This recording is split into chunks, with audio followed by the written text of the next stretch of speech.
আজকে আমি একটা রেসিপি করছি যেটা বাড়িতে থাকা সামগ্রী দিয়ে এই রেসিপিটা করা হয়ে যাবে। না আপনাকে চাল ভেজাতে হবে, না ডাল ভেজাতে হবে। এটা ঘরে থাকা কয়েকটি সামগ্রী দিয়ে এই রেসিপিটা বানাচ্ছি, ইনস্ট্যান্ট ধোসা।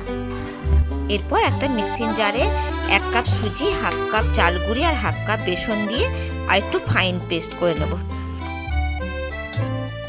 এবার যেটা গুঁড়ো করে রাখলাম বাটিতে, ওর মধ্যে দিচ্ছি সামান্য একটু খাবার সোডা, আর দিচ্ছি সামান্য একটু নুন, আর দেব চিনি 1 চামচ দিয়ে ভালো করে মাখিয়ে সুষুম জলে মিশিয়ে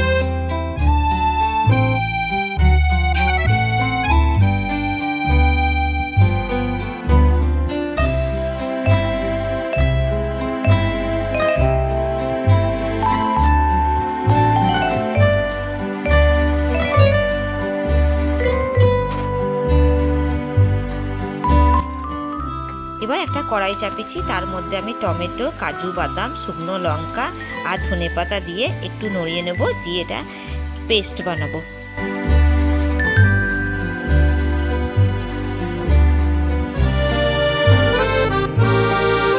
এবার হালকা হালকা ভুনা হয়ে গেছে, এটা মিক্সি জারে তুলে নেব, দিয়ে ওতে নুন আর সামান্য একটু চিনি দিয়ে এটা একটা চাটনি বানিয়ে নেব।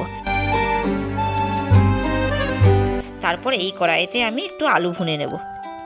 এবার ওই কড়াইতে সামান্য একটু তেল দিয়ে জিরে আর শুকনো লঙ্কার ফোড়ন দিয়ে ওর মধ্যে মটরশুঁটি, পেঁয়াজ আর দেব ওই আলুটা দিয়ে ভালো করে ভুনে নেব।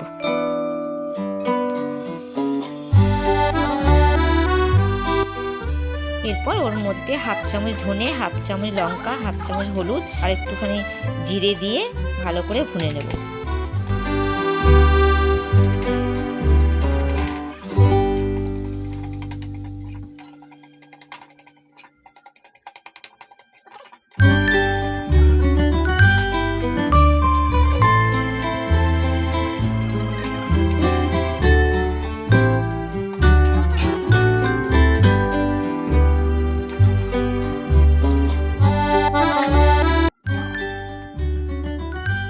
এবার একটা ধোসা তাওয়া নিয়েছি, তার মধ্যে সামান্য জল ছিটিয়ে মুছে নিলাম। এবার এইভাবে ধোসাটা আমি দিয়ে দেবো, তারপর ওপর থেকে আমি ধনে পাতা একটু পেঁয়াজ ছিটিয়ে দেবো আর একটু তেল ছড়িয়ে ওপর থেকে দিয়ে দেবো।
ইনস্ট্যান্ট ধোসা একদম রেডি।